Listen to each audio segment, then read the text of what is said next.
The Gospels, according to Tupac Shakur, we're looking at somebody, first of all, who's a human. Now, I don't believe, there's some people out there that actually believe that Tupac's like Christ in bed. I don't believe that. I do believe he had a prophetic message. And we're going to break that down this morning. But first of all, I'd like to start out with a DVD clip. It's about 4 minutes long. And we'll start out with that, and that'll kind of set the context. How long do I got to speak? I want to make sure I don't go over anything like that. Go over 2:30. That's about 2:45. Okay, beautiful, beautiful. This is good. It just turns 2 o'clock right now. Jack, should I turn off the video? Yeah. Talk verses. So if you're interested, I'd suggest getting it from Amazon, or if you've got Netflix, it's on Netflix and stuff. But it's not easily findable in like Blockbuster or anything like that. All right, so there's a couple of things, with Tupac as you look at it there. Well, let's start our little journey here. Well, who was Pac? First of all, Tupac was born. Can everybody see? Yeah. Okay, I just want to make sure. Tupac Amaru Shakur was born to Afeni Shakur on June 16th, 1971.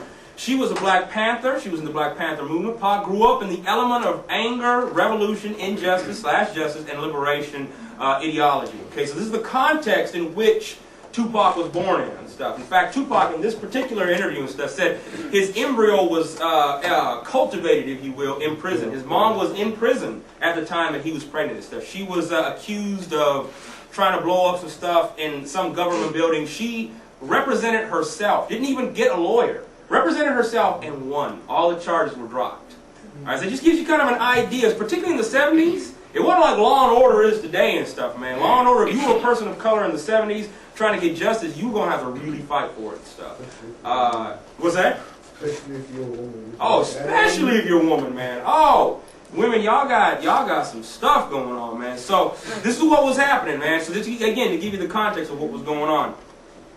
Pac's original name was Lasan Parish Crooks, all right? But Afeni later changed his name to Tupac Amaru Shakur, derived from the name of an Incan chief who was killed by Spaniards. It's translated as Shining Serpent, Thankful to God. All right, so I already want you to see how some of these elements are already coming together and stuff. What your name means is a lot. Now, I know in American culture, people just get named, oh, they're just John. Tom, Well, that's okay, but in a lot of other cultures, names mean something. You know what I'm saying? Maybe your name really means something and stuff. If you don't, go do a history and go check it out and see what it means, you know what I'm saying? But names really meant something, and Afeni was keenly aware of that. Let's keep going.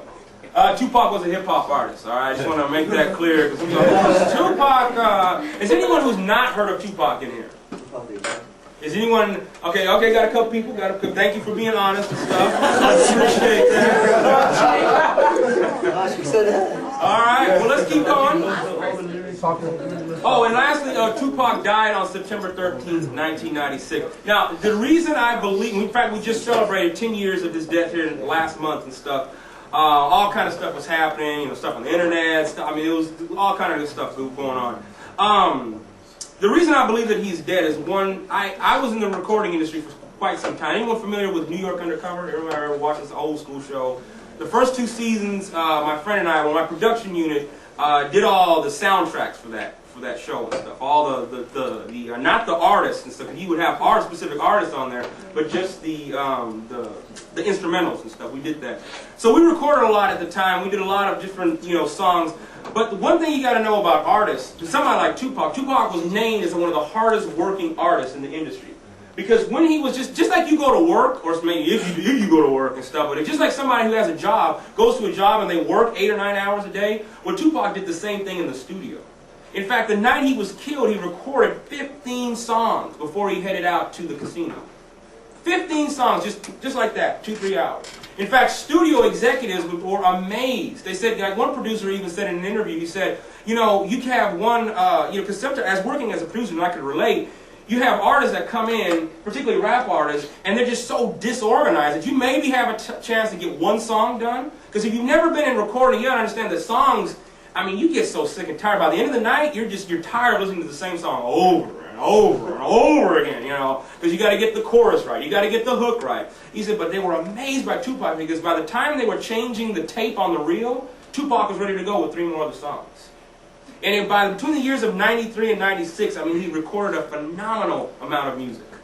So people just sit on that, and if you don't understand how the music industry operates, well, his mom owns all the copyrights to all of his music. She sued Puff, and she sued Death Row Records, and she was able to get all of the rights to all of his music and stuff.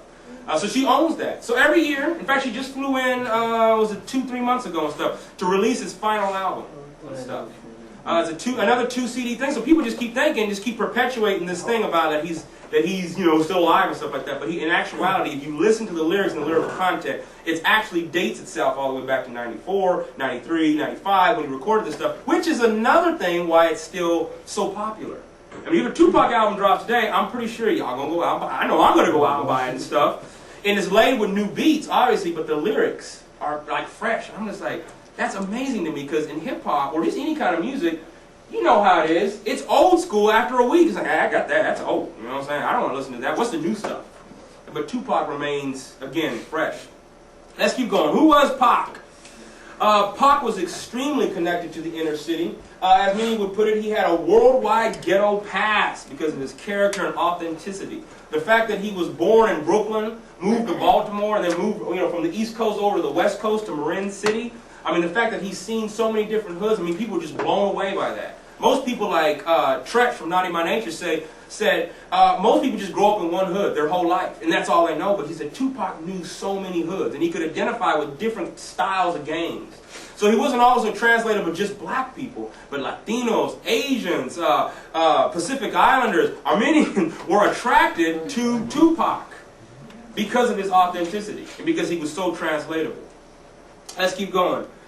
Tupac is considered by many as the urban prophet or the ghetto saint and stuff because of the messages he's had. And we'll begin to break down some of these messages. I'm just throwing out some broad ideas here of who Tupac was. Let's keep going.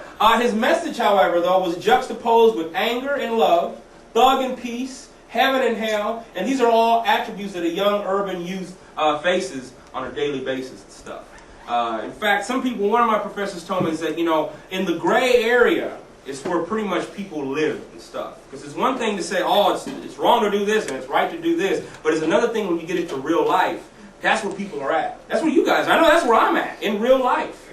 How do I make these decisions? Is smoking weed a sin? Is drinking a sin? What if I only had one drink?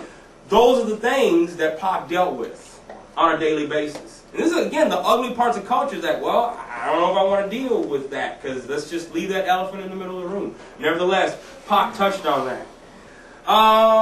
He was the underdog, not just for black youth, but for all ghetto youth and young people. He was a marginalized kid. If you listen to Tupac's early, he's got if I could show you, he's got like a 30-minute interview when he was 16 years old, and the stuff that he was spewing out at 16, I was not even thinking about that stuff when I was 16. He's thinking about social politics. He's talking about social activism. He's talking about political activism. He's talking about God. He's talking about theology, how people need to be saved. At 16 years old. And the brother didn't even graduate from high school, but yet he was highly educated. And then, which brings me to my next point is that to be educated doesn't necessarily mean you got to exactly go to a traditional school. And I know that may go against what some of you have been. I'm not saying, don't go to college or anything like that. Go, if that's your calling. But a lot of young brothers and sisters today just don't fit the traditional college mold. Maybe you need to go to trade school. Or maybe you need to be what's called self-educated, which is what Tupac was. He read an enormous amount of literature, and you hear it in his music. I'm hearing stuff, I'm like, man, how did he learn about Machiavelli? How did he learn about the Prince Machiavelli? Well, he read about it. That's a whole book. Prince Machiavelli, go look it up, Amazon.com. It's there. It's a book. He read that. War and Peace, all that stuff. He read this stuff. He had what's considered a 10th grade education. He left school to pursue his rap dreams in Marin City and stuff. And that Layla Steinbrenner, the lady that you saw up there who was talking, she was his first manager. She was just like Tupac. In fact, he stayed with her when his mom was a crack addict. Many of you don't know his mom was a crack addict during the whole crack era and stuff. Well, it's still going on, but it's not as bad as it was in the 80s and stuff. But she was on crack as well. But let's keep going. Who was Pac? Pac's life can be broken down into several eras that were significant in development. This comes out of my own research. I've been spending the last 4.5 years doing a PhD and focusing all solely on Tupac. And people say, well, how is a class on Tupac? Well, I had to make it up, you know what I'm saying? Because there ain't a class on Tupac like when you come sit down and you learn. I had to make it up, and that was the great thing about it. So I've ended up breaking his life down into different eras. The first one was Military Mind, 1971 to 1980. Again, there's context. What was happening between those years? There was a lot of stuff happening in the 70s, if you're not aware of. There was a lot of stuff happening. Women's rights, women's right to vote. You know what I'm saying? I mean, all the revolutionary, Vietnam was finishing up. You gotta know about Vietnam and stuff. That was a big controversial war. You know, I know my mom, she protested the war and stuff, you know. In 1980 and stuff, you know, you have the whole, you know, silicone thing, you know, Macintosh, you know. So you have all this new stuff going on. You got the Reagan-Bush era going on and everything. So again, military mind, Tupac was raised to think politically, socially, and theologically. In fact, he grew up, his former pastor in Brooklyn was just like, he said at age 4 or 5, he would get up and be a great orator in church. 3 or 4 years old. And he's like, I knew then that Tupac was going to be something big. All right, this is pastors telling us this. Number 2, Criminal Grind, 1981 to 1988. This is when Tupac's kind of life and worldview was being really shaped. Because if you know anything about the 80s and stuff, the 80s were tumultuous, particularly if you lived in the inner city. Healthcare was down. All these government programs that we think are so nice was completely taken out. And it was just a rough time to live.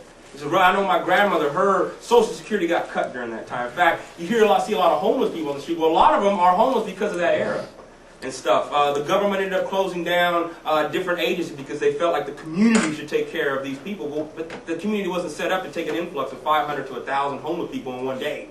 You know, so people just ended up, you know. So again, criminal grind. Now, it wasn't that he wasn't a criminal, but he was exposed to a lot of criminal activities.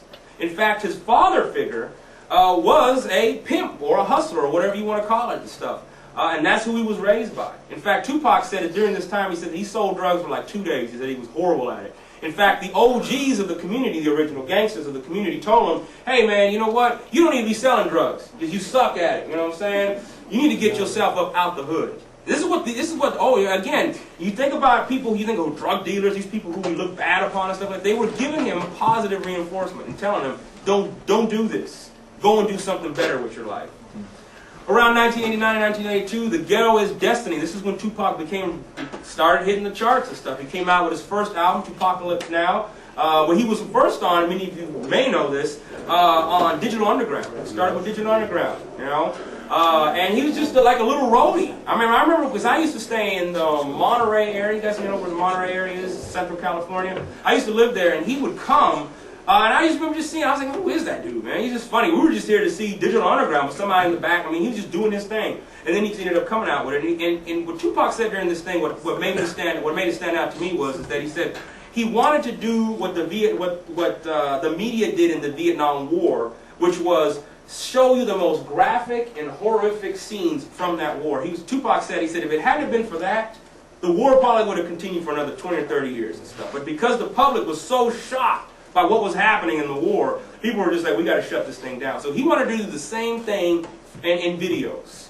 So every time he had a video, he would try to show you some kind of police brutality, Brenda has got a baby, all that stuff. He wants to show you what is going on. So that's why I call it The Ghetto is Destiny, because he's talking about how folks from the ghetto is showing you, again, a different lifestyle. Now, around this time was the whole rise of films or television shows like The Fresh Prince of Bel-Air. And for a lot of people in America, they got their first glimpse into black culture, into ghetto culture.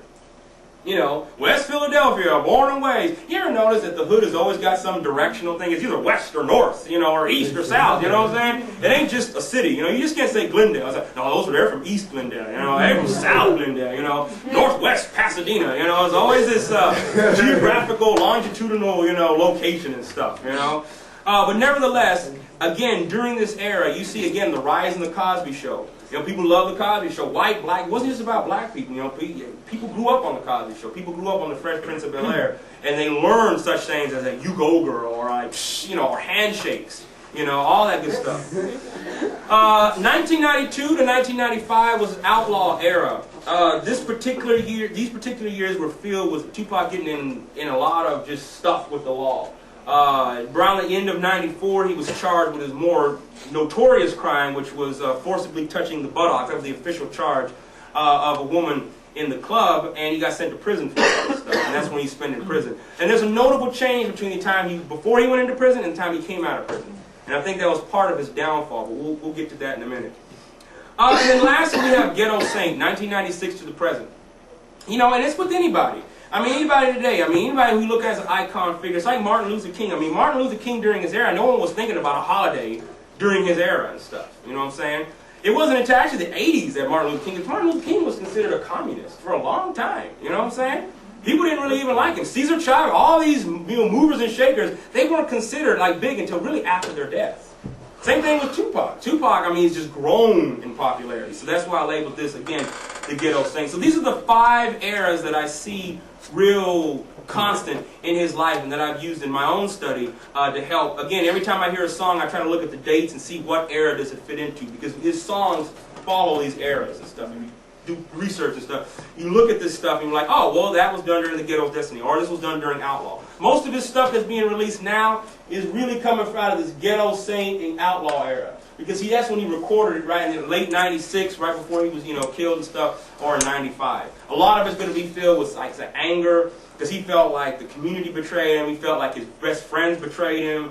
After he got shot, remember the first time he got shot was in that studio in New York and stuff. So he really felt betrayed by that. So you'll hear that come out in his music. Let's keep moving on. Pac is a role model? Are you kidding me? What? Well, Pac was a role model to many because his artistic expression of life, death, the ghetto, Christ, and a new way of living. All right, the thug life mantra for him wasn't what you think of thugs. People hear thug and they're like, thug, you can beat up old ladies and, cats and dogs living together. And it's just, no, wasn't any of that. Thug life can be broke down like this. The hate you give little infants F's everyone. I'll say that again, because I'm like, oh, what did you say? What? The hate you give little infants F's everyone. In other words, what you start as a child, that's why when somebody, I forgot who was up here talking about the kids and how important kids are, because the worldview they get when you're 2 or 3, that's when your personality is formed. So if all you're given is hate and anger, racism starts in the home.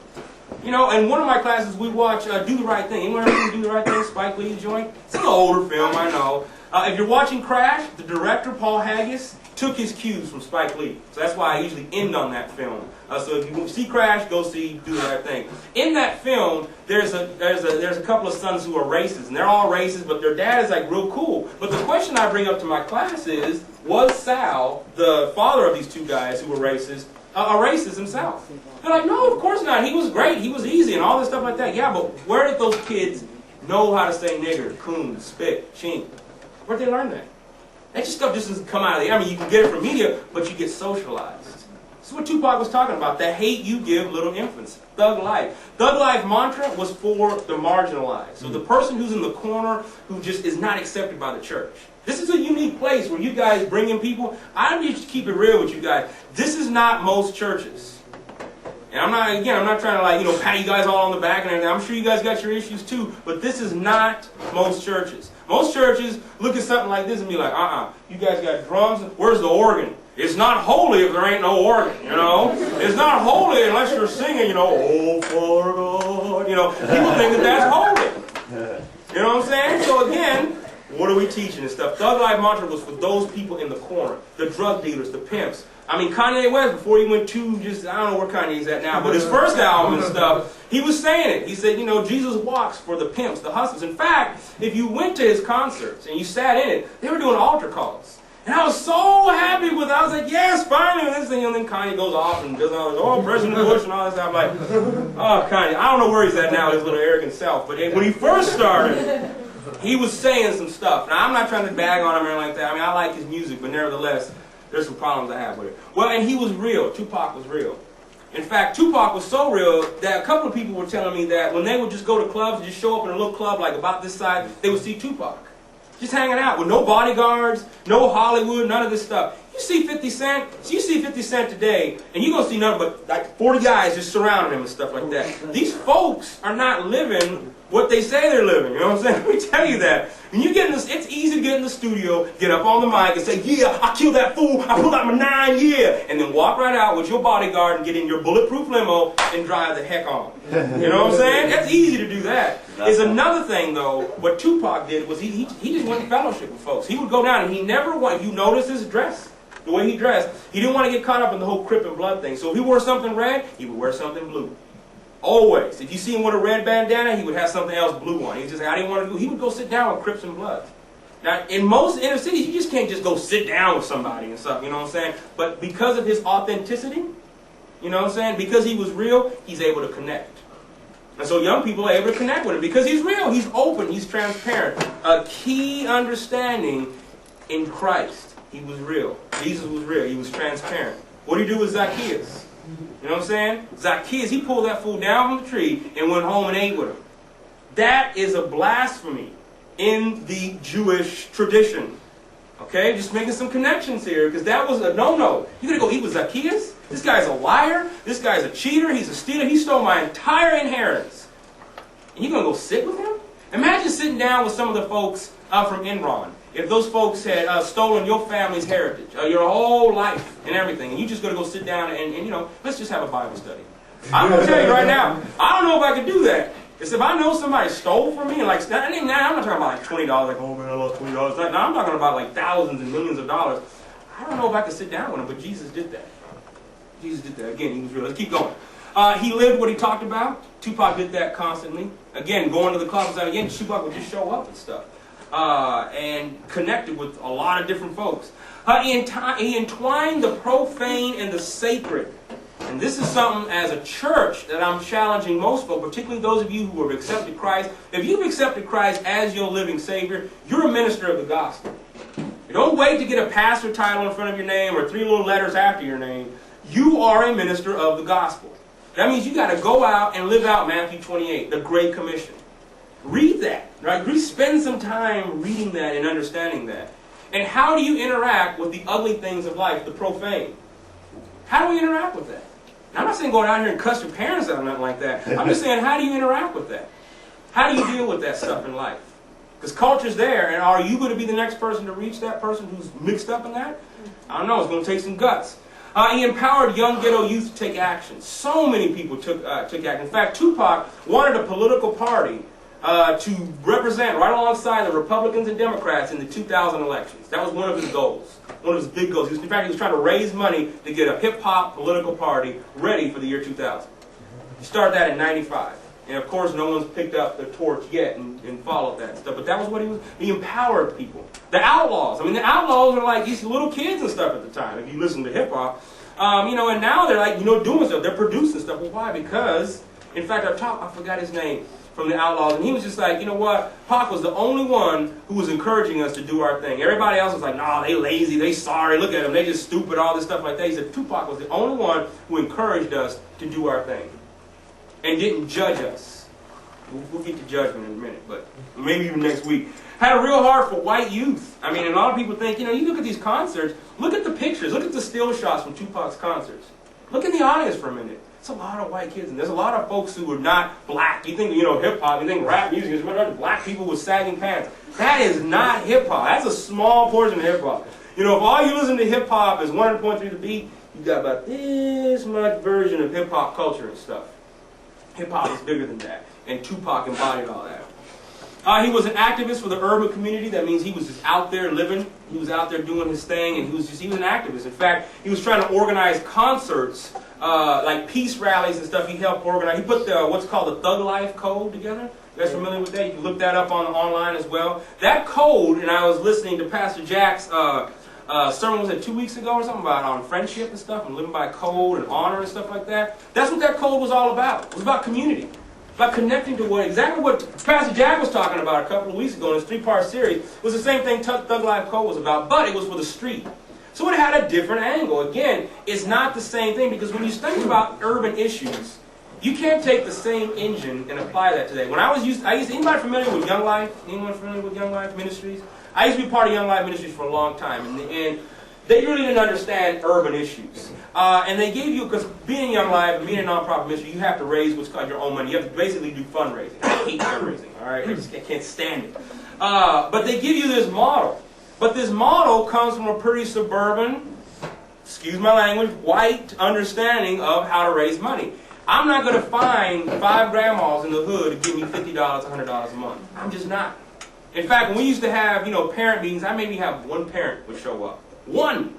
Okay? So I had to take that and transpose that and make it work from my context. That's what Tupac did with the Thug Life Code.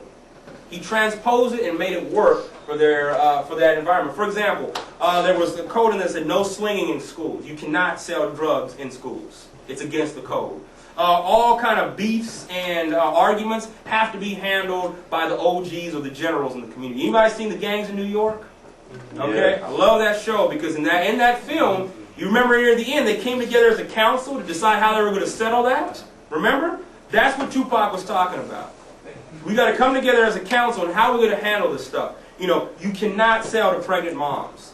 He called that genocide. He said, you cannot, that's our next generation. You cannot do that. No stupid drive-by shootings where you're just shooting all up. He said, that's against the code. It's like 38, 50, 30 or 40 tenets on there on that code and stuff. Take a look at it. This is all developed. It's signed by the OGs and everything. So, again, what's that? Where can we find that? You can find it on the internet. Type in, Thug Life Code. Go to Google and you guarantee you'll pull it up. In fact, I have my email at the end. If you just want to email me, I'll send you the link and stuff because it's some good stuff to read. He loved people interacting with him. Tupac was a people person. If you were ever around him and stuff, you ever just seen him in the videos interacting, he just loved being around people. He just loved it.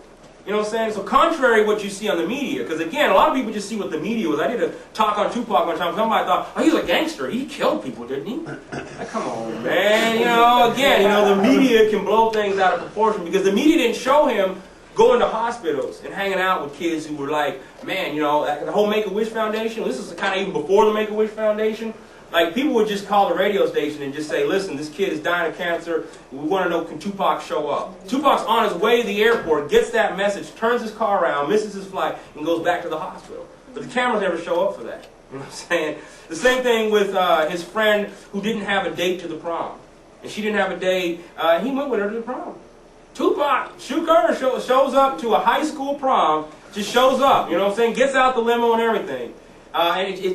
That's the kind of stuff that he did for people every single day.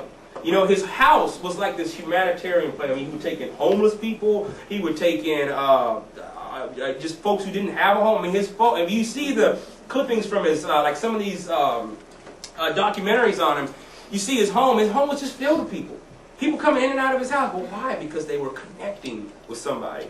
And my challenge for the church is they were connecting with something that, man, the church hasn't figured out yet. Is that true, authentic community. We'll get to that in a minute. All right, let's keep going. Oh, he loved the next generation of teenagers. Let's get. Oh yeah, that's what I'm talking about. Yeah. I didn't even know that was there. All right, Tupac's connection to the gospel. Well, let's get it going here. All right, his life, both positive and negative. It's easy to focus on the positive stuff. It's easy to say, oh, I did this for Jesus today. I lived for God today. You know, I helped this person across the street. It's easy to say that. You know, you stand up and testify, I testify, But it's a little harder to stand up and testify. You know what, man? I'm struggling with pornography. Last night I was up till 2, Pastor. I'm going to testify about that. It's a little harder to say that, you know what I'm saying? It's a little harder to say, you know what, I just had sex last night. Yeah, exactly. It's a little hard to say. It's a little hard to say, you know what, man? I didn't really inhale, but, it came by me, but I didn't inhale. I just let it go. It's a little hard to say that. A little hard to say that, all right? And some of these dances, the high school dances, man, I'm telling you, parents, if you're in here, older folks, if you're older folks who are in here, go chaperone a dance. Earn your keep and chaperone a dance. I'm telling you, get out there. Because guess what, guys? We have all sinned, shaped in form and iniquity. And Tupac identified with this. In fact, one of Tupac's greatest sins was that he was so transparent about his own sins, it made the person next to him uncomfortable. Straight up. He shares so much about his life that people be like, oh, whoa, hey, Like I'll be keeping it real. He was calling Jesse Jackson out way before Jesse Jackson got caught with another woman. All right? He's just like, dude, what are you talking? You trying to condemn me for sleeping with women? At least I'm open about my stuff. You over here sleeping out on your wife. And then, oh, this is blasphemy. Oh, shut him up, So again, he's calling people out. So again, dealing with that explanation, Pac embodied a contradiction we must all deal with, the evil side and the good side. One of the things I did for my study was trace profanity through the Bible. Okay? And trace things in the Bible that just don't kind of make sense. Like, why would Lot, from Sodom and Gomorrah, why would Lot offer up his 2 daughters, his 2 virgin daughters, to a bunch of fools outside? That's not explained. You said, what? Why? You don't know the story, go check it out. All right, why would Jacob in the Bible, all right, children of Israel, the descendants, all that stuff, be blessed when his very name, the definition of his name means swindler. He swindled his brother out of the inheritance. Yep. Your name is Jacob. I ain't trying to, but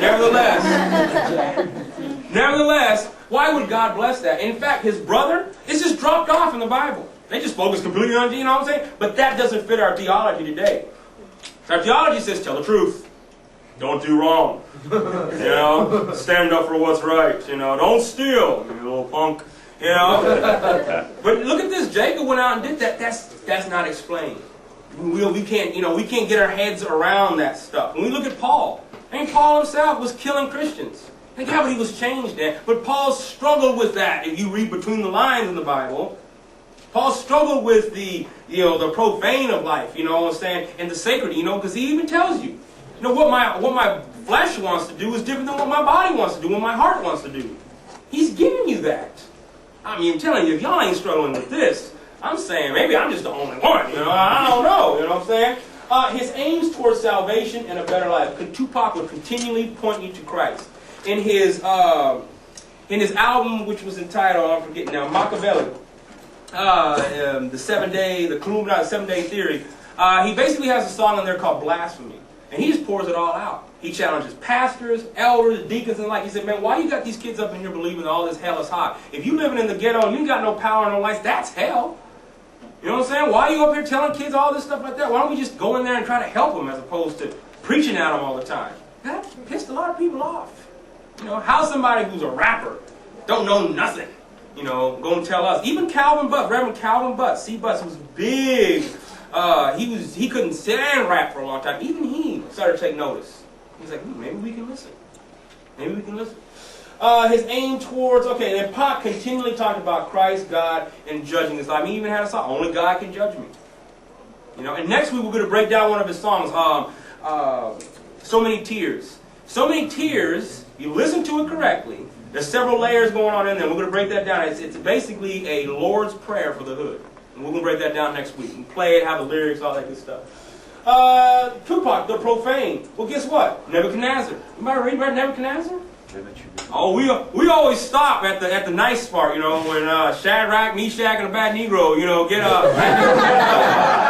We always stop there when they come out the furnace and stuff, and they're like, cool, yeah, we cool. We stop there. But Nebuchadnezzar lived with animals not once but twice until he got it.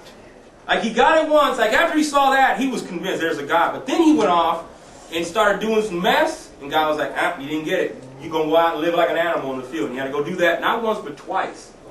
You know what I'm saying? And then God blessed him. That's in there. You just got to keep reading, Jacob, we already talked about Jacob.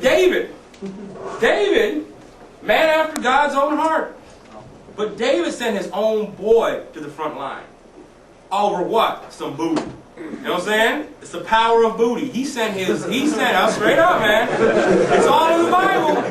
We want a G-ration of the Bible when it's really an NR-17 and stuff, It's the truth. We got an NR-17 Bible, you know what I'm saying? Well, don't neuter the gospel, you know what I'm saying? Deal with it the way it is. You know what I'm saying? Don't neuter Jesus Christ. Jesus Christ stirred some stuff up. Went into the temple and tore some stuff. He didn't just come and say, all right, you guys, if you want to, if you're comfortable, could you stop doing what you're doing? I just want to be contextual and relate to you. No, man, Jesus came in and tore some stuff up, boy. He's like, you ain't going to do this in my Father's house. Get the hell out. You know what I'm saying? Straight up. We don't see that. We just see this nice Jesus walking in on a donkey with long ears. Alright, we just see that, you know what I'm saying? We miss that whole thing. Each one of these people embodied both the profane and the sacred as Tupac did. Alright? As Tupac did. And I'll say this right now, Tupac is just an example. He's an evangelistic tool. He is not the gospel himself. Let's get that clear right now. But he would be the first one to tell you that. He said, don't follow me. You're trying to follow me. I may fall through the cracks. Follow God. Again, you don't see that in the media. You know what I'm saying? All you see is Tupac, killing people. Let's keep going. Jesus and Zacchaeus, Tupac's life. The healing of Naaman. Y'all remember that story? Healing of Naaman? Again, we always thought where it's nice and neat and stuff. Naaman had to go down the Jordan River, dip 7 times, you know what I'm saying? Then he gets back out and he's like, and check this out. Naaman came back and was just like, you know what? I believe in God. I'm convinced. I'm going to follow God. But check this out. When I'm back with my master and I'm kneeling in front of their God, just know because I'm a general, I can't undo some things right now. So there's a context that I'm in. But just know that when I'm kneeling before that God, I'm actually praying to God. Now that's a juxtaposed theological point of view that I'm like, whoa, how does that work out? Because we're taught, cut it off, the old life is gone and all this stuff like that. If you get a good evangelist in there, they would have told Naaman, Naaman, you're really not healed, I won't go in there, and start calling out Benny Hinn. Some of you guys need Benny Hinn and stuff, but, I won't go there, But nevertheless, people will say, you're not really healed unless you're going to church. But Naaman's telling you, I can't go to church. My position, I can't do that. But just know that when I'm in that position, I'm still praying to God. That's deep. It's deep. Healing in Naaman. Pac embodies a contradiction. We talked about that. Urban life. Jesus and his missions to the cities. The 4 Gospels. That's what Luke is about. An egalitarian way of looking at economics. The whole rich fool. Jesus is talking to the fool and stuff like that. It's just like, go and sell everything you have. That's deep. Why? Because that dude, if you read the context correctly, that dude was actually cheating and lying and stealing from people to get his money. That's why Jesus told him to go and sell all of his stuff and give it to the poor and come follow him. If you notice the commandments that Jesus pulled out in that scripture, it's adultery, it's defrauding, and honor your mother and your father. And if you read that correctly, it means that because Jesus knew his heart, and Jesus knew he had love and compassion for him, so Jesus was connecting with that person. But again, that person couldn't handle it. See, when you get hit with the gospel, it moves some stuff. I know when Jesus tells me some stuff, I'm like, I don't want to do that. I don't know if I want to do that right off the bat. We all pull a Jonah at sometimes. You know what I'm saying? All pull a Jonah. Like, I ain't going over there. I ain't doing that. That's somebody else. Let the pastor do that. That ain't me. I ain't going over there. It's the truth. It's true. And then lastly, Jesus deals with us. Jesus came so that everyone would be saved. And this is a controversial. You think John 3:16? That's not controversial. It's very controversial.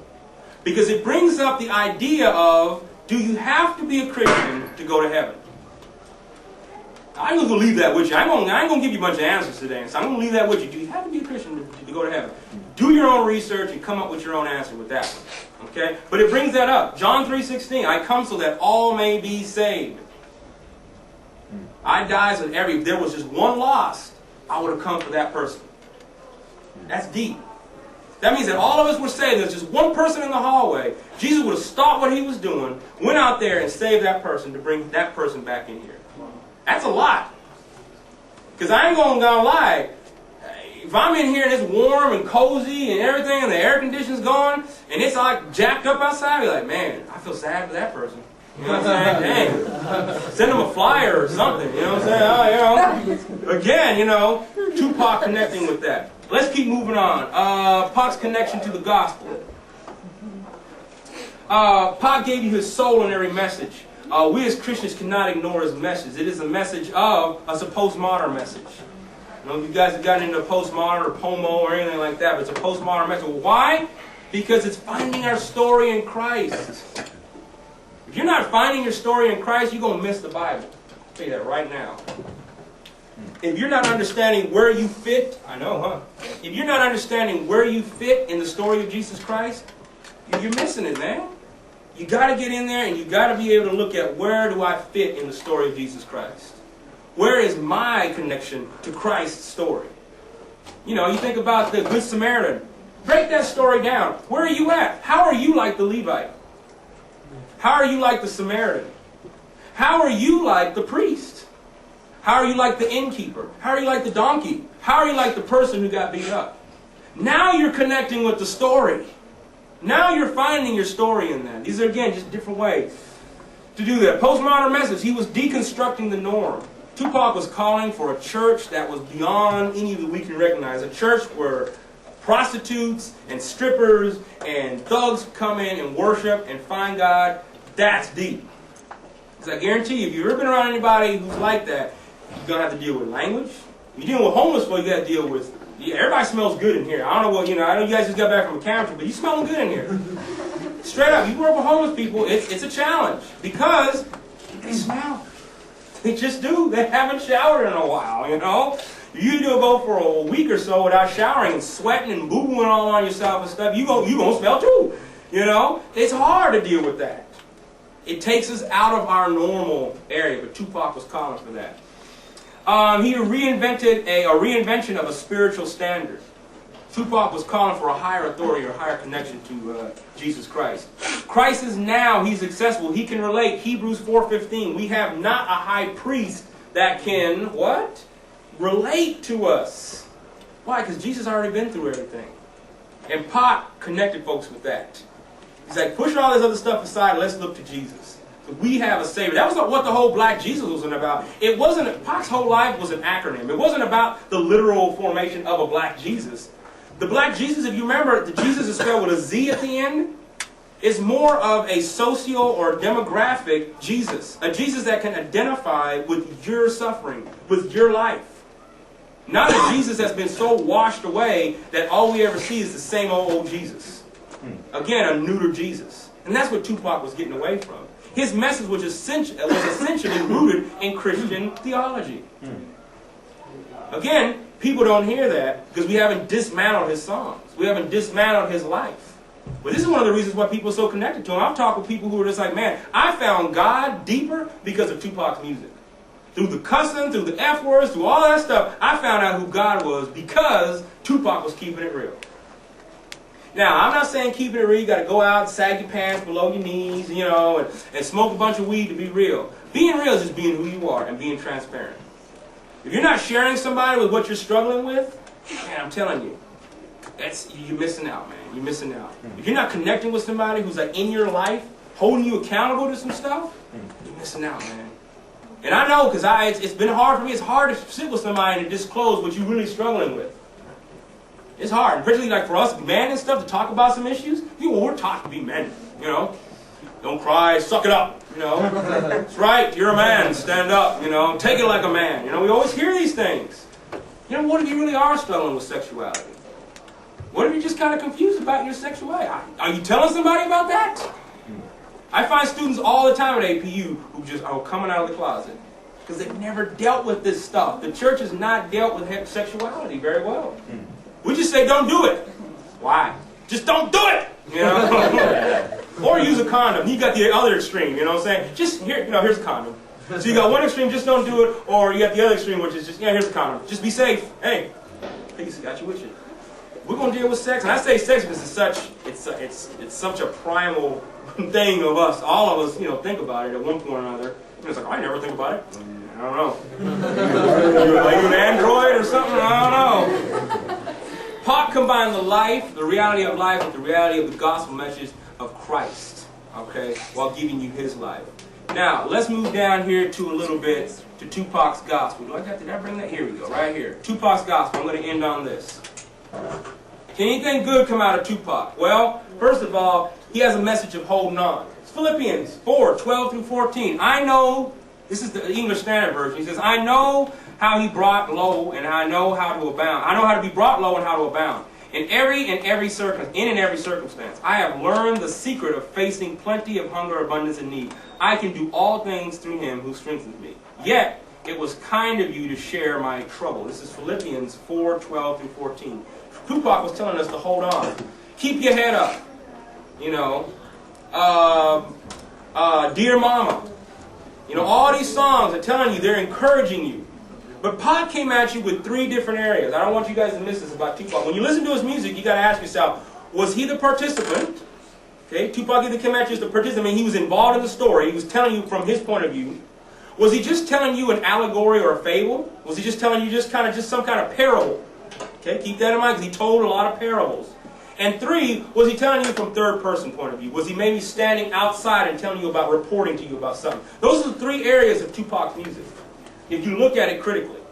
Every single one of Tupac, this is again another phenomenal thing for rap artists. Most rap artists, when they go and record a song, they record 1 or 2 maybe singles to be released. That used to piss me off because you get a CD, you got 1 or 2 good songs, and the rest is just crap. That's the way most artists do it. That's the whole LimeWire. You know what I'm saying? Y'all know LimeWire. I couldn't be like, I don't know LimeWire. You know LimeWire. You know what I'm saying? All those downloadings. That's what people started downloading. So I just want that song.